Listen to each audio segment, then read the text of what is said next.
Today is my third wedding anniversary with Jason. I took the afternoon off especially, bought the Black Forest cake he loves most, and even changed into that scarlet wrap dress he says shows off my figure best. I opened the front door with my house key, practically floating, ready to surprise him. Strange sounds were coming from the living room. My heart stopped beating for a second. I tiptoed to the bedroom door. It was ajar. Through the crack I saw the last thing on earth I ever wanted to see. My husband Jason was tangled up with a woman on our marital bed. The woman's long hair spilled across the pillow, her body voluptuous. "Baby, when's your wife coming back?" she asked. "Breathy, don't worry, she's working late tonight," Jason answered, his voice gentle in a way he'd never been with me. That gentleness, he'd never once given it to me. Before we continue, please subscribe to this channel and tell us in the comments where you're listening from. The hand holding the cake was shaking. 3 years. A full 3 years. I'd been a fool. Getting up early every day to make his breakfast. Staying up to wait for him. Pouring every dollar I had into this home. And him. He was betraying me. In our bed. With another woman. I forced myself not to charge in. Reason told me this wasn't the moment. I needed to see exactly who that woman was. She rolled over, her profile coming into view. Oh my god. It was Sophia. My best friend Sophia. We'd known each other since college. She was my bridesmaid. I was her first client when she started her business. I'd treated her like a sister, and she was sleeping with my husband. My stomach churned. I almost threw up right there. I slipped quietly back out to the hallway and sat on the stairwell, trembling. My phone buzzed, a WhatsApp from Sophia. "Chloe, want to catch a movie tonight? I'm feeling low. My boyfriend just dumped me."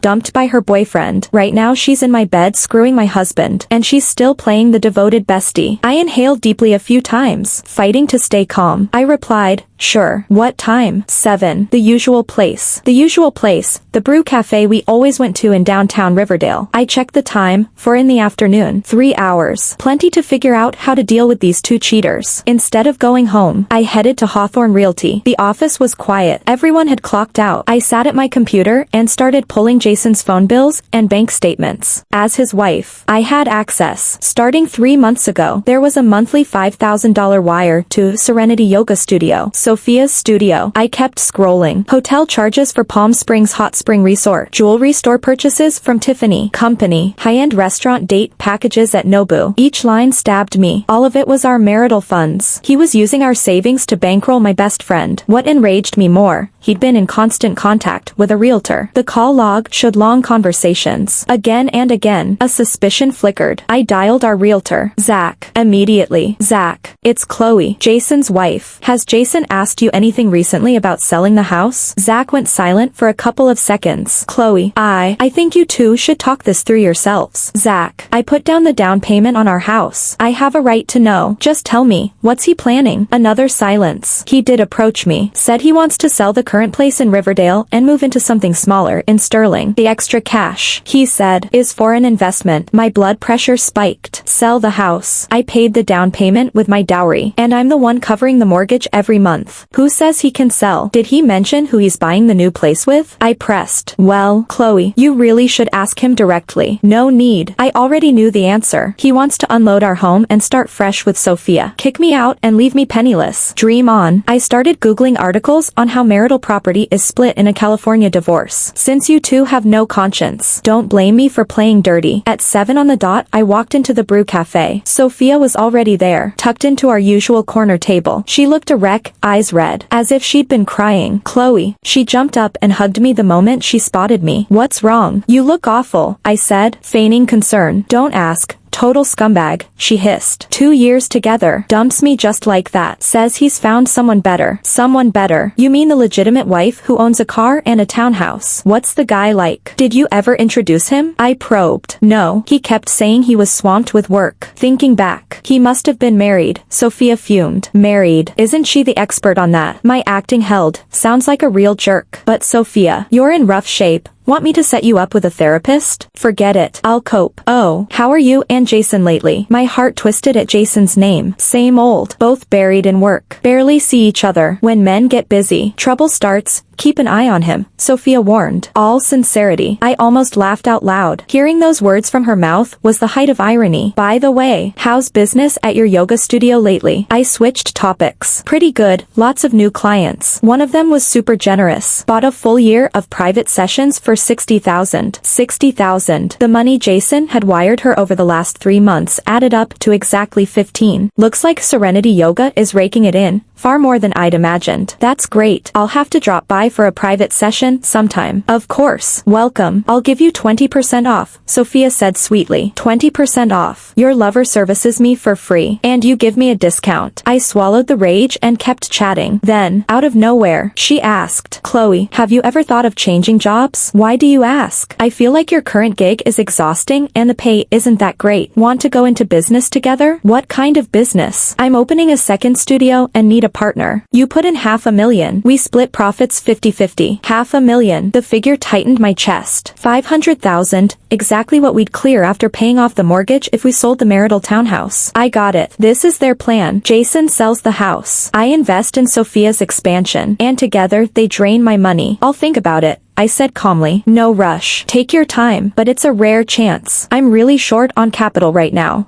Short on capital. More like short on conscience. The two of them sure know how to run a con. After leaving the brew cafe, I hailed a cab straight home. Jason was sprawled on the couch watching TV, acting as if nothing had happened. You're back. Why so late? He asked without looking up. Got caught up chatting with Sophia. Time flew. I watched for his reaction. Sure enough, the moment he heard her name his body stiffened. What did you talk about? She got dumped. 2 years. Over like that. Apparently he found someone better. Jason's grip on the remote tightened. Men these days can't be trusted, he muttered. Can't be trusted. You're the least trustworthy of them all. Oh, she wants me to invest in Serenity Yoga? Needs 500 grand. I pressed on. This time Jason perked up. 500 grand. What's the return? She says 50-50. Sounds decent, but we don't exactly have spare cash lying around. Well, if the payoff's good, it's worth considering, he said, feigning indifference. I've been eyeing a couple of small condos in Sterling, great prices. Maybe we should trade the townhouse? There it is. The foxtail is finally showing. Trade homes. Why? I like where we are in Riverdale. It's too big for 2 people. And prices are up. We'd pocket a bundle and free up capital. Which places? Take me to see them. I haven't locked anything down. I'll let you know when I do. He clearly doesn't want me involved. I sneered inwardly. Of course he doesn't. Whatever new condo he's eyeing won't have my name on it. You keep looking. I'm going to shower. Under the spray, I mapped out my next move. They want to play. Fine. I'll play hardball. Tomorrow they start learning what hoist by their own petard feels like. Next morning I was up earlier than usual. Cooked Jason a lavish breakfast and fried his favorite sunny side up eggs. Trying to be sweet today? He asked. Surprised. After talking with Sophia yesterday, I realized how lucky we are. I should cherish us more, I said tenderly. For a second his face twitched. Then he smiled. Absolutely. We should cherish what we have. Cherish. Yesterday afternoon you two were cherishing each other in our bed. After Jason left, I moved fast. Step 1, lawyer up. I chose the city's top divorce litigator. Attorney Bennett. Attorney Bennett. I have questions about dividing assets in a divorce. Go ahead. If my husband sells our joint property without my consent, can I claw it back? Absolutely. Marital property can't be disposed of unilaterally. Any unauthorized sale is void. And money he's funneled to his mistress, can I recover that? If you can prove the funds supported the affair, you can demand repayment plus emotional damage compensation. Perfect. I showed Attorney Bennett the bank statements and wire transfer logs. Solid evidence. Chloe, when do you want to file? Not yet. I need more ammunition. After leaving the law office, I went straight to Sophia's Serenity Yoga studio in downtown Riverdale. She looked surprised when she saw me. Chloe, what brings you here? I came to check out your studio. I'm thinking of investing. Sophia's enthusiasm ignited instantly, and she gave me a full tour. The decor really was beautiful, and the equipment was top of the line. Sophia, this renovation must have cost a fortune, close to 200,000, but it's worth it.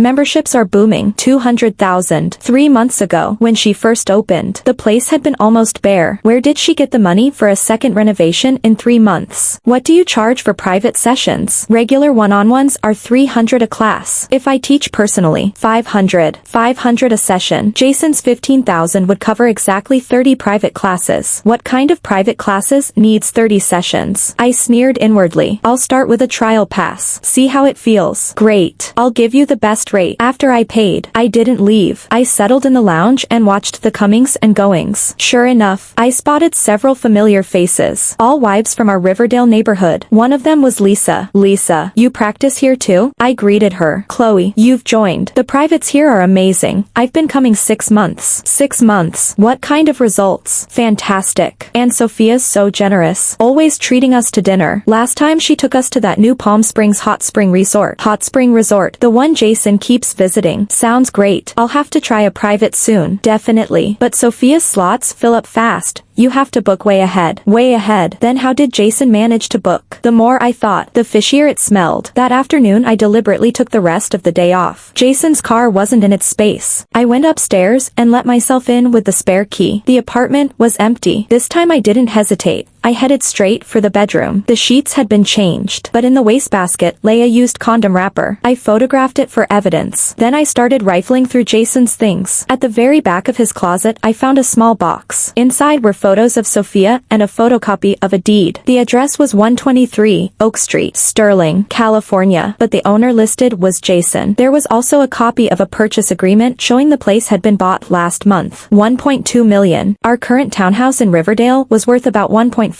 minus the remaining mortgage. The equity was roughly 1.2, so he had already sold our home, and the new place was registered solely in his name. My hands shook. Digging deeper, I found a draft divorce settlement. It stated that I agreed to walk away penniless and relinquish all assets. Even my forged signature looked convincing. I was livid. The bastard hadn't only cheated, he planned to throw me out with nothing. And my dear bestie, Sophia, was his accomplice. I called Attorney Bennett immediately. Attorney Bennett, my husband sold our marital townhouse in Riverdale behind my back and bought a new condo in Sterling that's titled only to him. What can I do? Stay calm. Are you certain the sale is complete? I saw a copy of the new deed. Then go to the Los Angeles County Recorder's office and check the title status of your current home. If it's already transferred, we'll file for an asset freeze order at once. I took a cab straight to the recorder's office. The search result made my blood run cold. Our townhouse had indeed been sold. The buyer a total stranger. The transfer date was a week ago, which meant the home I'd lived in for 3 years no longer belonged to us, and I hadn't had the faintest idea. After Attorney Bennett got the news, he began preparing the complaint. Chloe, your husband's actions constitute malicious dissipation of marital assets. We can petition to void that transaction. How long will it take? Fastest scenario, 1 month. But you'd better move out of the townhouse in the meantime. To avoid conflict with the new owner. Move out. Be driven from the home I'd made. Jason. Sophia, you're ruthless. Fine. The game has only just begun. That night when Jason came home I'd already packed my luggage. What are you doing? He asked, feigning shock at the sight of my suitcase. I know you sold the house. I looked straight into his eyes. Jason's face drained of color.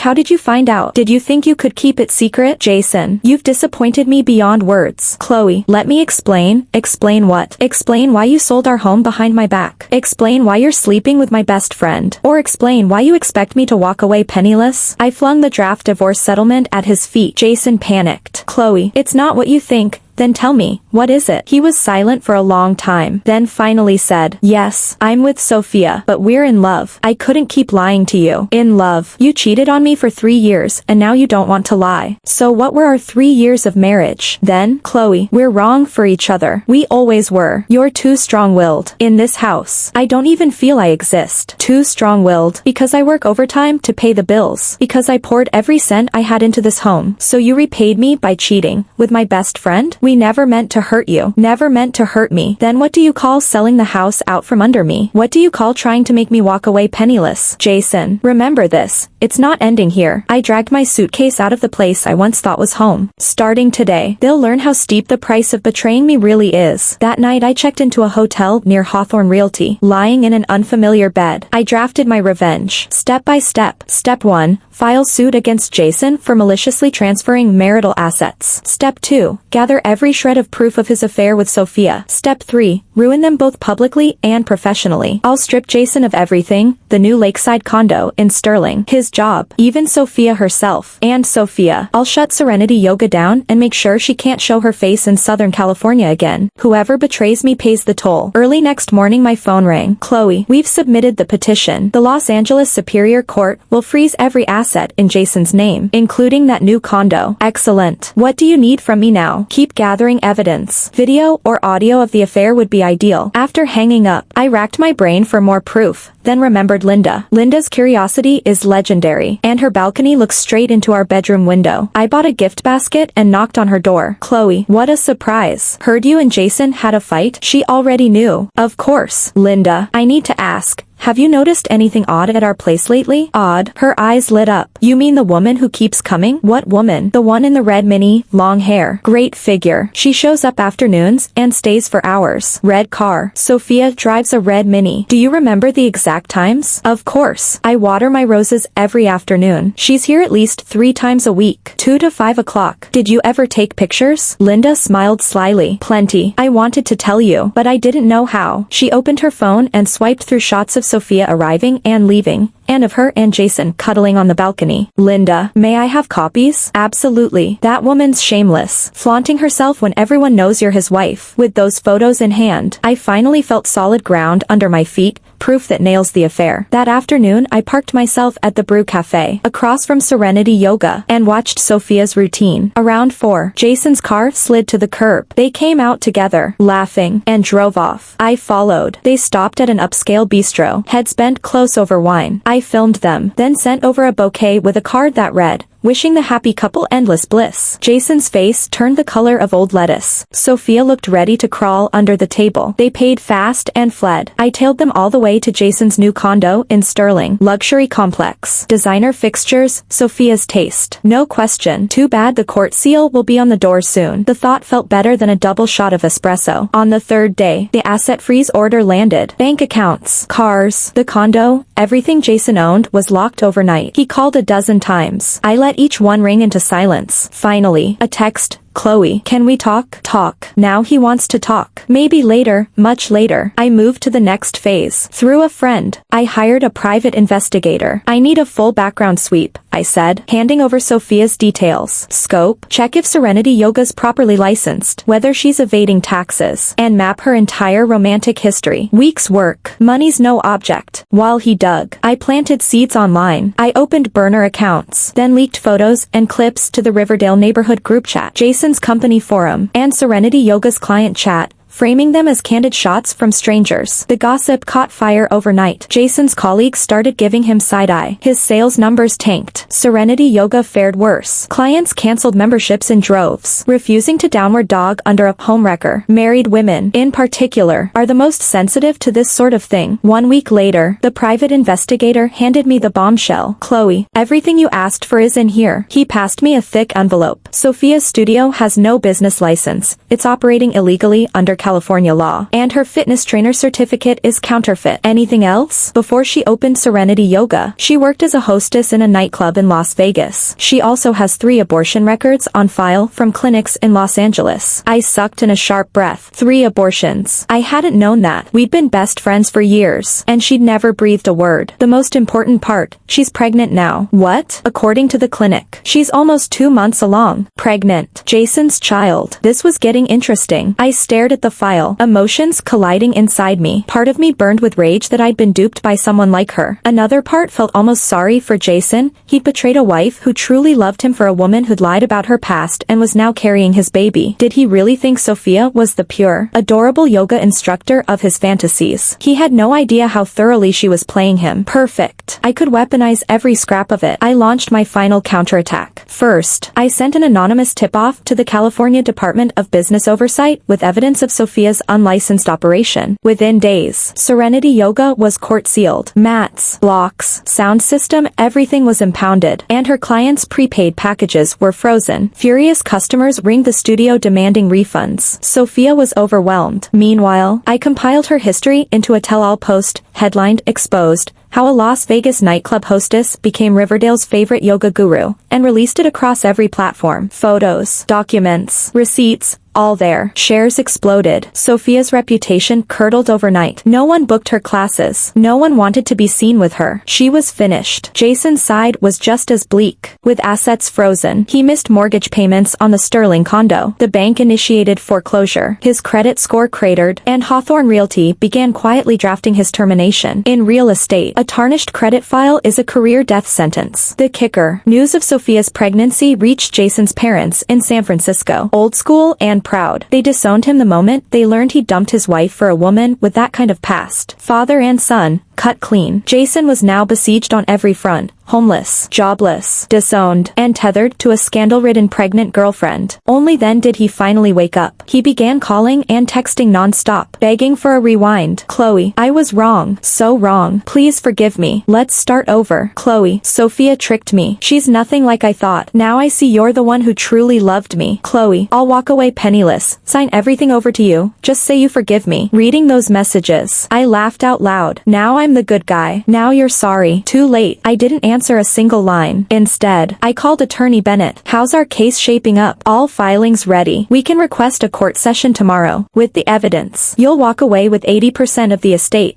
including the new lakeside condo in Sterling. Excellent. Add a claim for emotional damage compensation. Done. 1 month later, the verdict came down. I was awarded 80% of Jason's assets, including the condo he'd bought with our money. He kept 20% and was ordered to pay me $200,000 in emotional damage compensation. Sophia, cited for unlicensed operation and client fraud, faced steep fines and a class action suit from dozens of angry customers. Unable to afford counsel, she watched judgment after judgment roll in. Every dime she had was seized to cover damages. She ended up broke and still pregnant. Jason wanted to help, but he was drowning too. No job, no house, court-ordered debts, and parents who no longer returned his calls. They wound up crammed into a shabby studio apartment in Bakersfield, bickering over grocery money. I, meanwhile, used the awarded funds to buy a penthouse overlooking the Pacific in Santa Monica and bankrolled my own marketing startup. Everyone who betrayed me paid the full price. Jason lost it all: career, home, family, future. Sophia fell from celebrated instructor to indebted, expectant pariah. They thought they could scheme together and leave me penniless. Instead, they're the ones who walked away with nothing. Thank you for listening. If you enjoyed the story, like and share it with your friends. We'd love to hear your thoughts in the comments. Don't forget to subscribe for more gripping tales. See you next time.